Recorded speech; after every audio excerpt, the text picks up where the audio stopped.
ఈసారి big boss team చాలా మంచిగా నచ్చేసిందబ్బా. ఎందుకంటే బిగ్ బాస్ విన్నర్ ని ఎంత సీక్రెట్ గా మెయింటైన్ చేస్తున్నారు, ఏది లీక్స్ రాకుండా. ప్రతి ఒక్కరిలో ఎక్సైట్మెంట్, టెన్షన్, కుతూహలం. ఎవరు విన్ అవుతారు పోటా పోటీగా ఈసారి విన్నర్ అదే టాప్ 2 కి అయితే ఓట్స్ పడ్డాయి. దాంట్లో విన్నర్ ముందే లీక్ అయిపోతే ఇంకా దాని మీద ఇంట్రెస్ట్ ఎక్కడ ఉంటుంది. ఈసారి మాత్రం ప్రతి ఒక్కరు కోట్లాది మంది వెయిట్ చేసి మరీ చూస్తున్నారు బిగ్ బాస్ ఎవరు విన్నర్ అని. ఇంత ఎక్సైట్మెంట్ క్రియేట్ చేసిన బిగ్ బాస్ టీమ్ కి థ్యాంక్ యూ సో మచ్. ప్రతిసారి 1 డే బిఫోరే లీక్స్ వచ్చేసి 1 డే 2 డే బిఫోరే లీక్స్ వచ్చేస్తే దాంట్లో ఎక్సైట్మెంట్ ఎక్కడుంది? అసలు ఎక్సైట్మెంటే ఉండేది లేదు.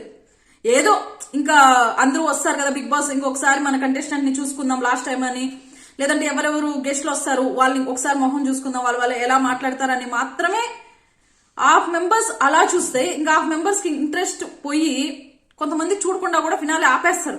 ఈసారి మాత్రం చాలా ఎక్సైటింగ్ గా చూడడానికి కారణమే బిగ్ బాస్ టీమ్.